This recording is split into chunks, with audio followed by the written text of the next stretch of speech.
तो hello students, welcome to my class. आज हम क्लास 12 का यूनिट फर्स्ट इलेक्ट्रोस्टैट शुरू करने जा रहे हैं।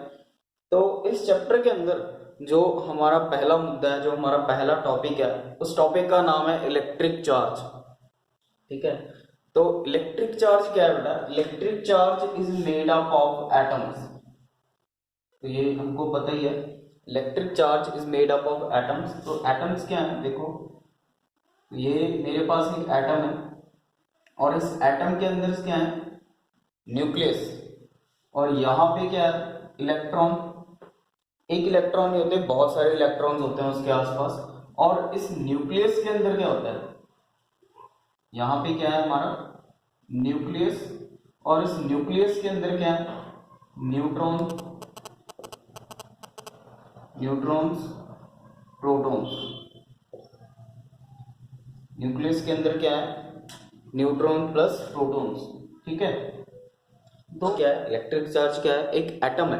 एटम क्या है? एटम एक न्यूक्लियस। न्यूक्लियस क्या है? Nucleus is obtain from nucleons. Nucleus is obtain from nucleons, और जिसमें क्या है? Protons, neutrons. क्या है इसमें? प्रोटॉन और न्यूट्रॉन्स। क्या है ये इलेक्ट्रॉन, प्रोटॉन, न्यूट्रॉन क्या है? तो ये क्या है बेटा? ये हमारे पास क्या है? These are called fundamental particles. Fundamental particles, इनको क्या बोलते हैं हम? इलेक्ट्रॉन, प्रोटॉन, न्यूट्रॉन्स, ये सभी क्या है? फंडामेंटल पार्टिकल्स हैं। ठीक है। करते क्या है ये? तो इन इनकी एक खुद की इंट्रिंसिक प्रॉपर्टी है। तो क्या करते हैं? फोर्स क्रिएट क्रिएट करते हैं, और अट्रैक्टिव और as well as repulsive forces. Attractive forces कौन सी होती हैं?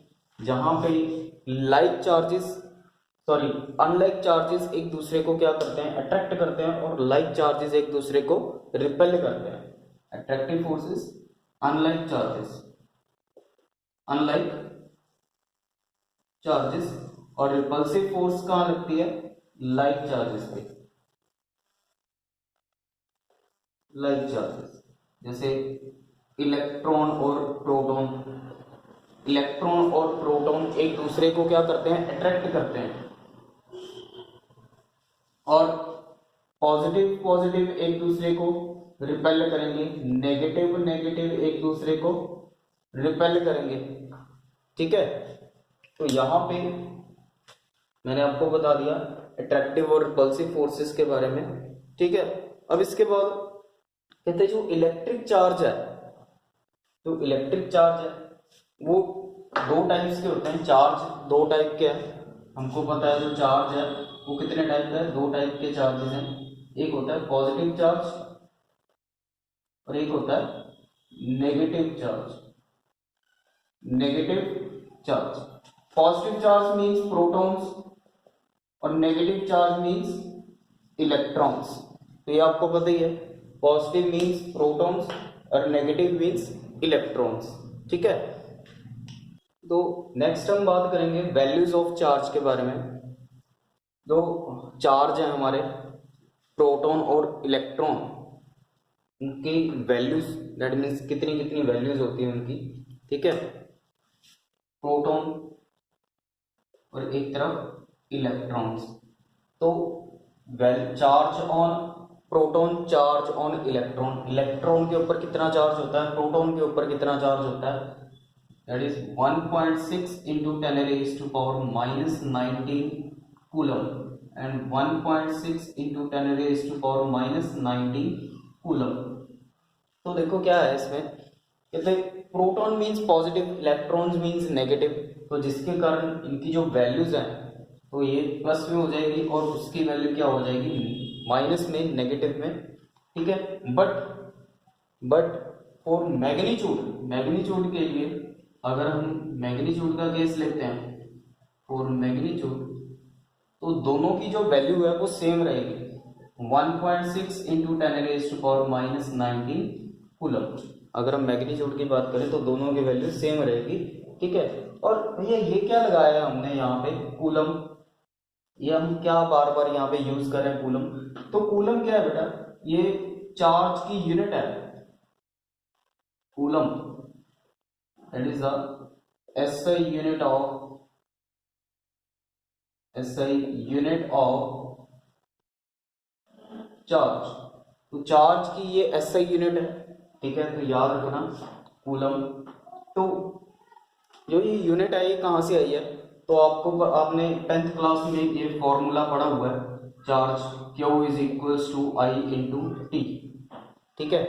I means current, T means time, ठीक है। तो हमको पता है कि अगर सपोज कर लो, अगर किसी कंडक्टर के अंदर, किसी भी कंडक्टर के अंदर 1 एम्पियर का करंट फ्लो कर रहा है, किसी कंडक्टर के अंदर 1 एम्पियर का करंट फ्लो कर रहा है, कितने टाइम में, 1 सेकेंड में, तो वो किसके इक्वल होगा, 1 कूलम के इक्वल होगा।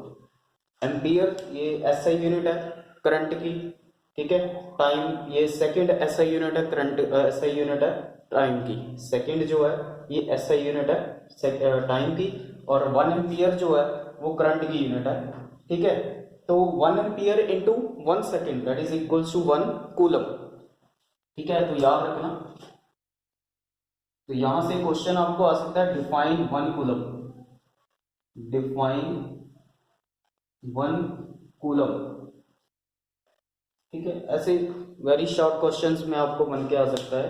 वैसे तो हायर लेवल है, बहुत कम चांसेस होते हैं ऐसे क्वेश्चन आने के लिए, बट तो यहाँ पे CGS यूनिट है इलेक्ट्रिक चार्ज का, या सिंपली आप चार्ज भी कह सकते हो, ठीक है। तो कितना है 1 फ्रैंकलिन, ठीक है। और इसके बाद कहते इस 1 फ्रैंकलिन जो है वो इक्वल होता है 3.3 इंटू 10⁻⁻⁻10 कूलम के इक्वल, ठीक है।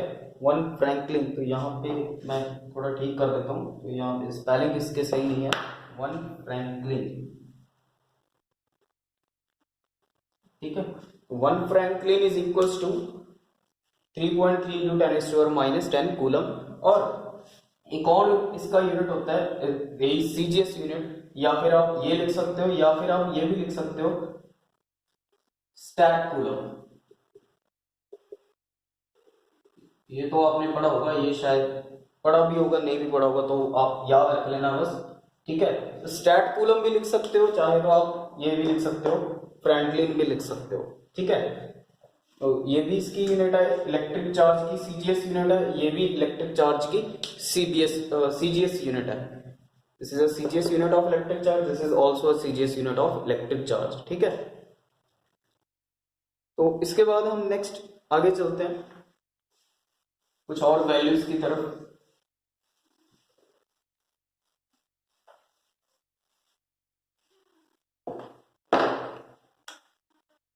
तो एक होता है मास ऑफ चार्ज, यानी कि चार्ज का मास कितना है, चार्जेस का कितना मास है, इलेक्ट्रॉन का कितना मास है, प्रोटॉन का कितना मास है, तो ये आपको पता होना चाहिए, ठीक है। तो mass of charge, mass of charge या मास ऑफ चार्जेस भी लिख सकते हो, मास ऑफ चार्जेस, ठीक है। तो प्रोटॉन का कितना मास होता है, मास ऑफ प्रोटॉन, प्रोटॉन का कितना मास होता है, दैट इज 1.67 इंटू 10⁻⁻27 kg, ठीक है। और इलेक्ट्रॉन का मास कितना होता है, 9.1 इंटू 10⁻31 kg। तो ये आपने वैल्यूज इनकी याद रखनी है, mass of proton and mass of electrons की, ठीक है। तो एंड दीज वैल्यूज, ये जो वैल्यूज हैं, these values find out for special instruments, in values को फाइंड आउट करने के लिए एक स्पेशल इंस्ट्रूमेंट यूज किया जाता है। तो वो स्पेशल इंस्ट्रूमेंट कौन सा है, मास स्पेक्ट्रोमीटर, क्लियर।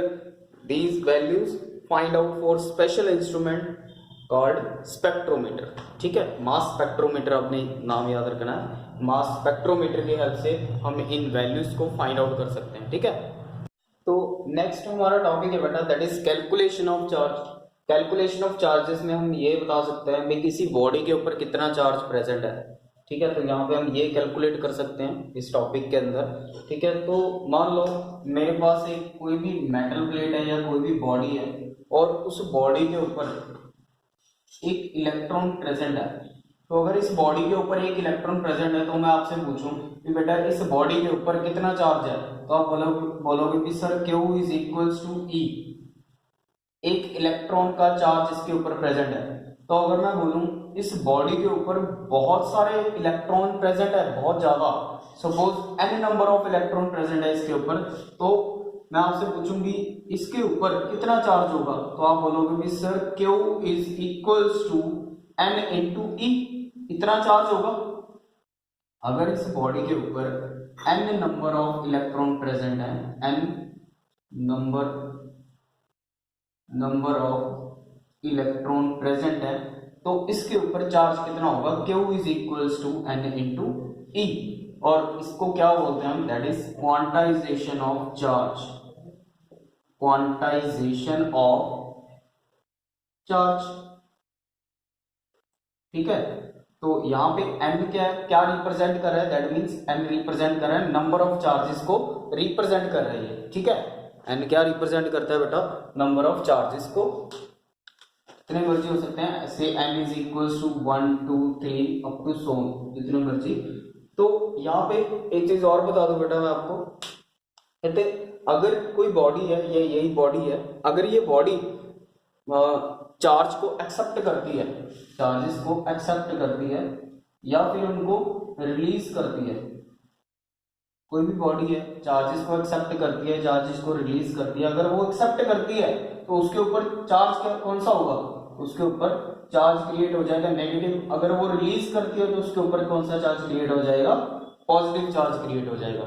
ठीक है, तो दैट मीन्स अगर इसके अकॉर्डिंग चलें तो एक्सेप्ट कर रही है या और रिलीज कर रही है, तो that means Q is equals two plus minus E n into E, और plus minus n into E का मतलब है, तो प्लस का मतलब चार्जेस का रिलीज होना और माइनस का मतलब चार्जेस का एक्सेप्ट करना। ठीक है, तो Q is equals two plus minus n into E। तो आज के लिए बेटा बस इतना ही, तो मिलते हैं नेक्स्ट क्लास में बहुत जल्द। ठीक है, so I hope this will clear to you. Thank you so much.